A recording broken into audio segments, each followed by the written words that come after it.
My name is Andrew Zeleno. I've been working in professional field for 10 years. Now I'm living in Canada, and for the last 5 years I'm a teacher for really unique mixing and music production course. A lot of people chasing after kind of, oh my god, what kind of preset of this audio engineer, how exactly you set up your EQ, or how exactly you set up your compressor. It's not real audio engineering. Real mixing, real audio engineering is just knowing molecules of process. You know, understanding techniques, philosophy and approaches. And then in real mixing, you can get a really top sounding mix only when you really consider nuances. You start to think, okay, what about my transient? How much upper mid-range I already have? And then you only decide how much you need to boost or cut, or you don't touch anything. If you just copy somebody's settings and then you apply those kind of shaping tools on your absolutely different sounding instruments comparing to that project where that guy created this preset, you're gonna have totally awful combination. Sometimes your bass have, like over here, right? We have, let's say, too much bottom end in the kick. It's really that sounding kick. We need to boost upper mid-range, we need to boost highs. And somebody tells you, my favorite approach, I boost lows with a pull tag by 3 dB, let's say, by 5 dB. Do you think fat pull tag will be sounding great on this muffled kick? Absolutely not. So that's why you need to learn fundamentals. You need to learn every bolt of this machine. You know, you shouldn't think just about like presets. And this is exactly what we do on our course. We go really deep in every detail, in every nuance of audio.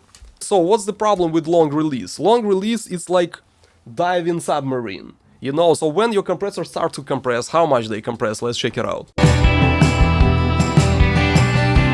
As you can see, they compress by 2 dB.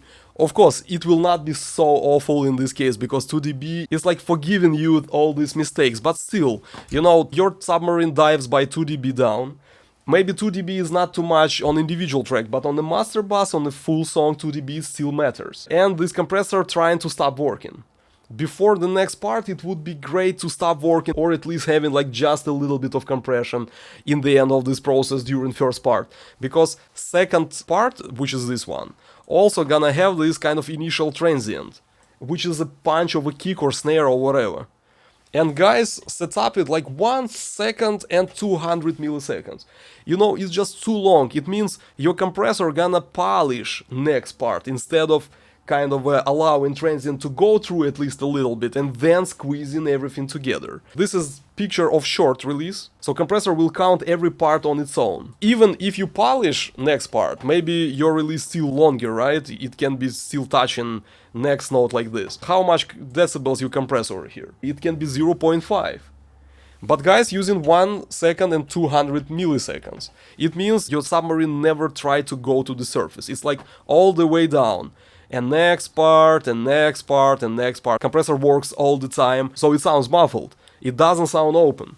So what I would do in their case, I would set up master bus compressor with a little bit shorter release. It can be 600, 300, let's compare.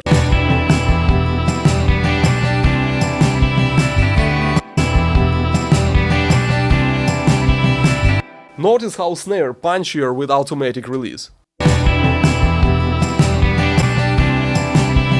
It's more breathing, it's more open sound. It sounds more dynamically. You know, music doesn't sound like blah, blah, blah, blah, blah, blah, blah, blah. It sounds like blah, blah, blah, blah, blah. So it goes up and down, up and down. It has some kind of feel to it, you know, it's more interesting to listen to, exciting. You know, we have dynamics topic, one of the coolest topic, and it will be pretty soon to the beginning of a course. Because honestly, I feel myself now like it's just impossible to show you like depth of all this knowledge on all these things we learn just based on this one video.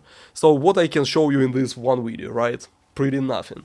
But anyway, let's compare some part when we have vocal, because master bus compressors not so important if it's instrumental track. Master bus compressor first of all important when you have vocal, because vocal is the thing which jumps out of the mix. So this is 1.2. Is coming, so we can't stand still. Wanna break them, we gotta strengthen our will. Is coming, so we can't stand still. The only problem with changing this setting, you shouldn't do it in the end of mixing. Again, right? So I should make excuses, but honestly I really should make them, because I cannot change release setting now. Because, you know, it's like gluing tool, you set up it once and you forget about this. And then when you work on individual settings on your tracks, volume, EQ, you need to think about balance. What we experience now when it's 1.2, we have vocal quieter. Is coming, so we can't stand still. Wanna break, then we got strength. When I change to automatic attack, vocals suddenly starts to be much louder. Is coming, so we can't stand. Plus we don't have enough compression in this case, because when it's 1.2, Is coming, so we can't stand still. Wanna break. jumps to like 2 decibels or something like that. When it's automatic release, our arrow pretty don't move, so we just don't have enough amount of compression. In this case I need to readjust threshold and suddenly we have overall different tone. Hold my hand, let's find higher ground. So again I need to readjust threshold because it's not fair to compress by 2 dB and then your option like almost nothing or 0.5. It will be a decision between what you like more, 2 dB of compression or 0.5 decibels of compression. So as you can see, I have 2 ways. First way, not to touch their master bus compressor at all, or I can readjust to automatic release or 300, 600 release. Unfortunately, I have to touch threshold knob. Hold my hand, let's. And also, just because of different compressor behavior, you just instantly have a little bit different balance. If I want to go with my settings, right now I need to rebalance the whole mix. I need to make vocal quieter. So to make it quicker, I just give you this suggestion. Try to probably not to use 1.2 seconds on SSL master bus compressor if your song pretty fast. If your song really slow, like ballad, go with 1.2, why not? But for purpose of this video exactly, I'm not gonna touch their master bus compressor. They using stereo imager, so they make only upper, mid-range and highs a little bit wider. It's normal idea because if you widen low frequencies, you can get like awful phase issues when you use subwoofer, let's say, when you blend in mono everything in lows like left and right together, right? In subwoofer it can be an issue if you have stereo field in low frequencies. But again, no rules here. Just suggestion. Actually, I'm not a big fan of using this master widening tool. So next we use Is coming, so we can't stand still. to emulate tape. Without, Is coming, so we can't stand still. Wanna break, then we got strength, no will. Is coming, so we can't stand. this plugin, it's a part of muddiness actually. Seems like it's a great idea to use tape because it glues everything together more, plus giving you like more smooth kind of feel for this kind of shimmering highs. Just to be fair, you know, you can think in any logic you want, but when you compare with reference track, notice Santa Monica doesn't sound so muddy, that's it. Much tighter low end, you know, and you have like more open highs. In our mix we have like more like boo boo boo. Is coming, so we can't stand still. Wanna break, then we got. So much fatter bottom end. Over here I need to stop and tell you one important suggestion. When you listen to using right now your monitors or headphones, you can say, you know what, I like this mix more than Santa Monica. In those headphones it just sounds better, because it's fatter. Don't be misled, because honestly I always worked before on pretty relatively bright monitors. And I always kind of try to make everything like fatter. I like more bottom end, I like to boost low end, right? And at some point, when I compare reference track and my track, I like my track more. But when I bring the same 2 tracks to some other studio, and when they have totally different speakers, or just to friends in their cars with some subwoofers, we play these 2 tracks together and suddenly the reference sounds normal, but my track sounds like too boomy, too muffled. It's all about monitoring. That's why we need reference tracks. So you shouldn't kind of say, in this case, oh my god, I like this track more. Instead, what you should say, wait a second, my track like muddier. Who knows, maybe on my monitors it's okay, because it sounds smoother, fatter, darker, cooler. But what if my listener uses something darker sounding headphones, fatter sounding monitors? In this case, your track gonna lose in a battle with this reference track. So that's why we still should scoop those low mids in our track. That's why I say this tape doesn't work for us, because with this tape it sounds fatter. Without this tape plugin, sounds closer to the reference track. I would try to use Master EQ, because I want to get both results together. I want tightness and clarity, but at the same time I like how this tape plugin works. So I would put over there some linear phase equalizer, and I would scoop mid-range a little bit to fix this fatness. That's it. So this is how I would do mastering in this case. This is snare track. They are working over here on resonances over room, maybe it's right, but actually I still doubt if you really need to cut 1.2 on snares, you know.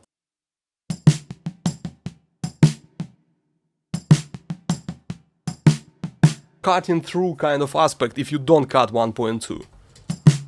Spiky, more bitey kind of tone, which we like actually, because in Santa Monica snare sounds like so clean, so cutting through. I cancel this movement, then I go to shaping EQ. You know, we use like two equalizers. One EQ was like to fix some kind of a specific technical problems with this recording, and second EQ just to shape kind of overall tone. SL channel compressor on my channel. I uploaded video on SSL compressor, or it can be a part of a video called, it says VU meter in the title of this video. If you see it, check it out. In the end of those videos I'm gonna explain these SSL channel compressors. I would suggest to switch gate to fast attack. I mean, I understand gate in your case kind of doesn't work, but don't be fooled, it's a analog device. Sometimes even like tiny little setting on it can change your sound, you know, so it's better not to eat this kind of initial punch of your snare. So set up fast attack on the gate, because slow attack, if somehow it will be engaged on your drum, you know, it will be like killing thing for your drum, it will be less punchy. Second thing,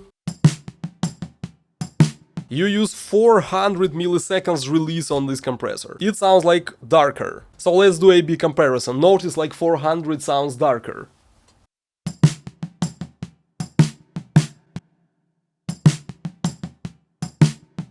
You know, it's just like more open, more bright, more kind of present. So why not to use this release 100? I really doubt that we need to boost 200 hertz of this snare by 6.5 decibels. You know, seems like it's a little bit too much. So snare sounds just too fat.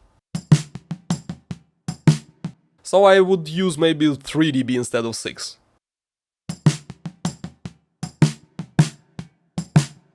And now notice how snare doesn't sound boomy in the mix anymore.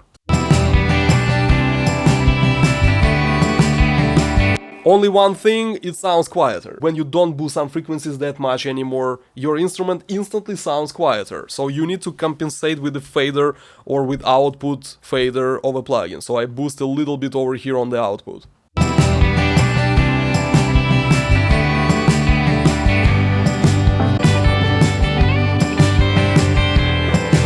But honestly, I don't feel like drums sound less muddy. It's absolutely not. So we have some other element which sounds really muddy. And it's definitely tom microphone. Tom sounds like really muffled.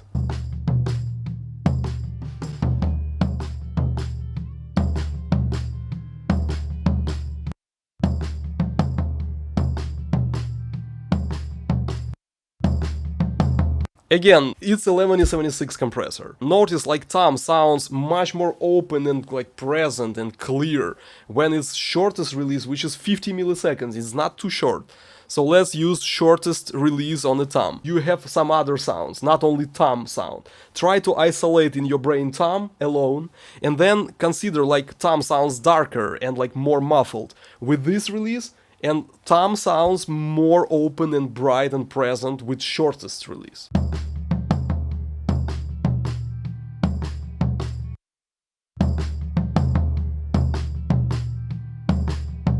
Right? Much more present. It's like day and night for me.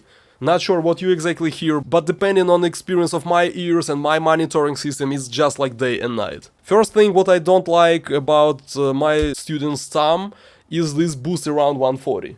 Consider that a lot of small rooms or medium bedrooms where people can listen to your music can have standing waves and all these resonances around frequencies between 100 and 200. So you should really think twice before boosting some frequency around this range.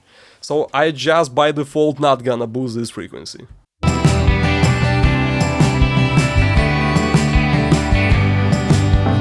Notice how our drums open up instantly. They sound like more open now. They don't sound so like boo boo boo boo.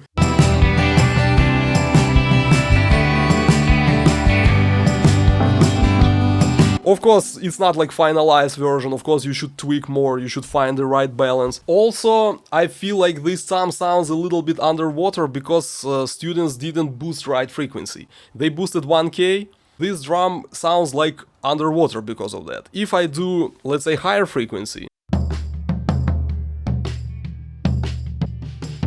feels like if you boost something like 4K or 5K, it's even more open. Probably I'm gonna keep myself away from 5K because when I boost 5K I start to hear all these noisy hi-hats because of this steep curve of a filter still touches a little bit too much frequencies like 7K, 8K, 10K. So the lower frequency, the less I touch highs.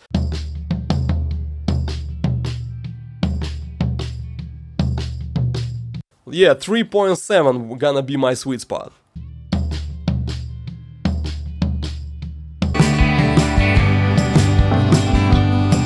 But at the same time we did one important cool thing. Drums didn't start to find thin or smaller, you know, like too bright or too noisy, like this reference track, let's say Famous Mixer did, right? It sounds like, in his case, like too brittle, like more noise.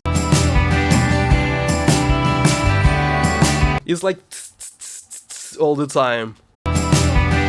We still keep our drums smooth and nice like students did, because I really like how they did it. They kept this kind of smoothness of a sound, but we just make it like less boomy, less muddy. We got rid of cardboard box. We should again revisit kick, snare and tom sound to make it more clear, more transparent.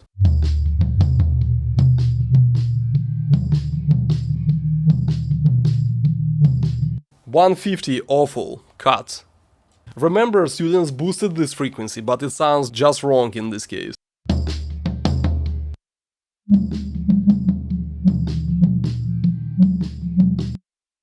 Do you hear this kind of a humming noise? It's not even a part of a tom. It's something how room resonates.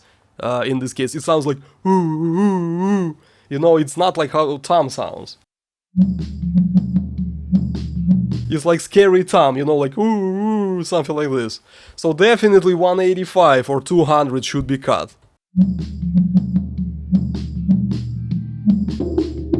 Notice this super boxy little kind of tone around 330. Awful, cut.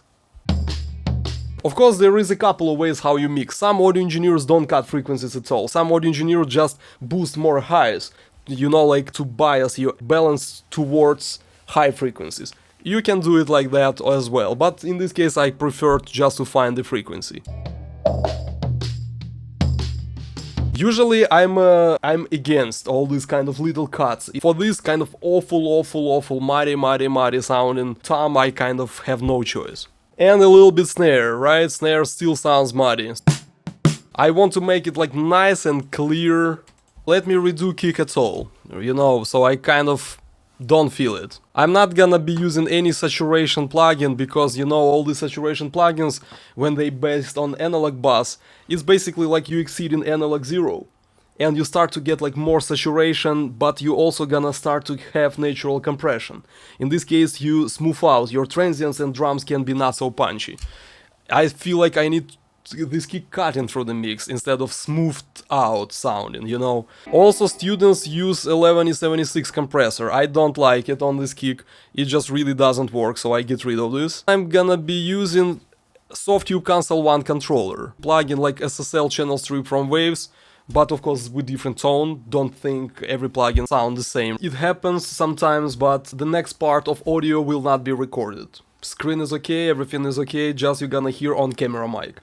But it's not a problem, it will last just 5 minutes. Company claims proper headroom will be around drive 5, but people forget it's all about headroom, it depends on how loud our waveform already recorded.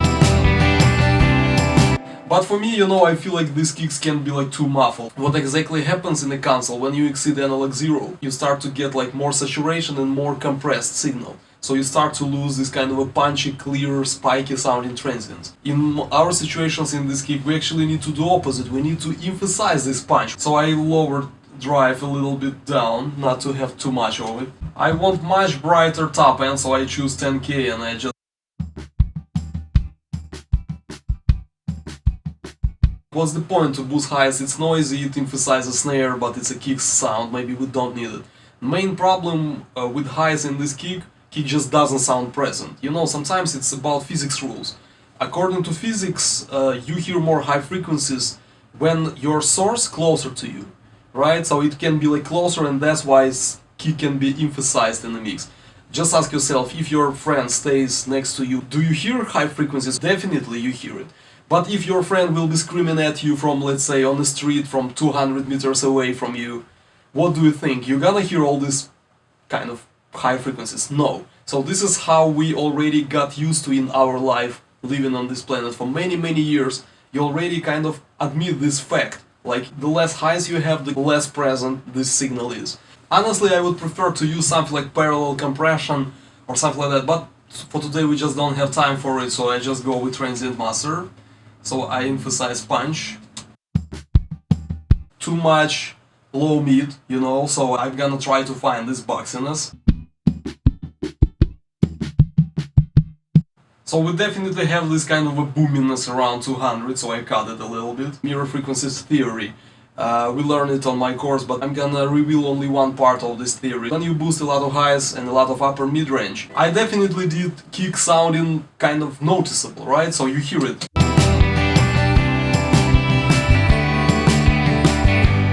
It should be playing some specific role, giving you this kind of nice and warm bottom end, but it doesn't give it now. It just sounds like a little tiny click.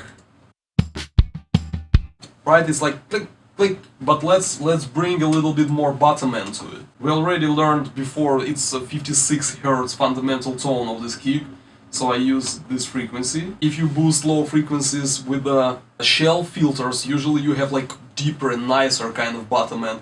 But when you have so fat mix like this one, when you want like more tightness, sometimes it's better to boost this frequency with the bell filter. How I can decide on it exactly? I can use Subwoofer. My third monitor, which is combined with Subwoofer, I prefer this setup to use it, and I start always with reference track. So I need to get the idea of great amount of bottom end using reference track.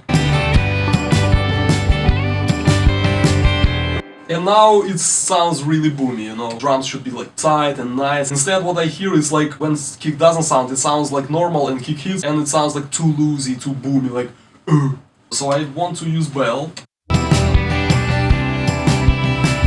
Even like 1 decibel more, 1 decibel less with subwoofer, it can give you like really different results. Of course, don't forget, when you align phase, what students didn't do with these two tracks, it allows you to have like more solid kind of tone, then you can filter more. For this kick actually I desire to have a little bit low cut. I kind of believe I need to use low cut, you know, maybe 30 Hz. Combining low boost with low cut, now I can allow myself to boost a little bit more bottom end.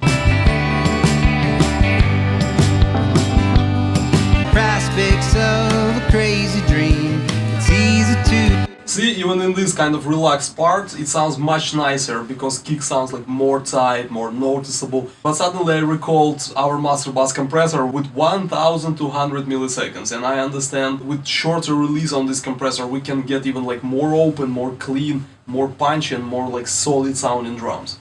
So don't forget about master bass compressor, it can kill your mix as well as improve your mix. Just imagine, every homework checking class we have at least 4, sometimes 5, 6 homeworks of this kind.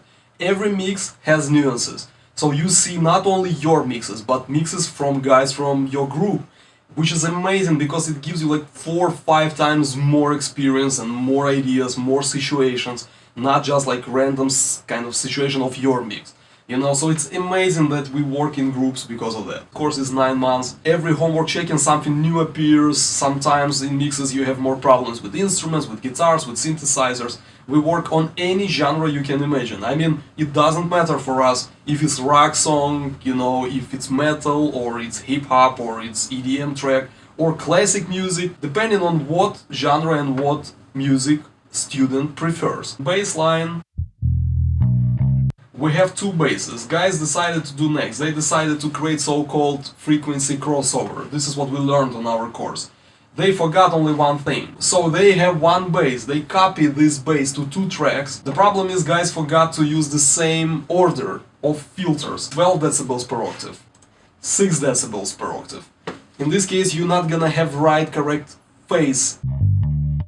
So checking this song with the subwoofer, I suddenly realized this bass doesn't have this kind of a nice and warm harmonics. In Santa Monica song, in the reference track, you hear this bottom end in the bass as well as in the kick. It means our bass just gives you like illusion, like it sounds like really fat and warm. With subwoofer it sounds a little bit weird. I would apply so-called low frequency enhancers.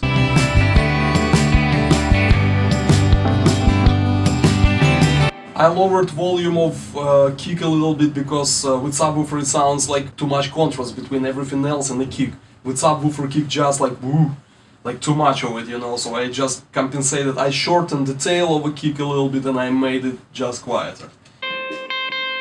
I'd say guitar's on a boundary, you know, it's pretty spiky already. On a guitar I would lower this 3K boost actually. Instead of +5 I would go maybe +4. I believe it's a matter of a model of equalizer, so I wouldn't go with Fab Filter Pro Q in this case and I would choose something like more smooth sound in EQ. You know, to polish signal a little bit more. Plus, look what guys decided to do over here, it's amazing. They decided to go with really short attack on a compressor of this guitar. You kind of hit some note and it's just like too kind of bitey. And with really short attack you just smooth out transition from note to note. So with this super bright guitar it really works. So great idea guys. And don't forget, I can check your many homeworks and you can see many homeworks from other students in your group during the most full-fat course on mixing, recording, sound design, music writing, post-production, vocal tuning and every other part of audio engineering on my course. It's really affordable, you pay monthly, it's great theory and the most important homework checking when you really see your progress. Among my students I even had students who graduated from Berkeley and they say my course is better. Participate one class with my current students for free, and in this case you can really see what kind of classes it is, what kind of theory we learn, or how I check homeworks, how everything works, you know. So in this case you totally can see what you get. I really give you the opportunity to see the product, how great this education is.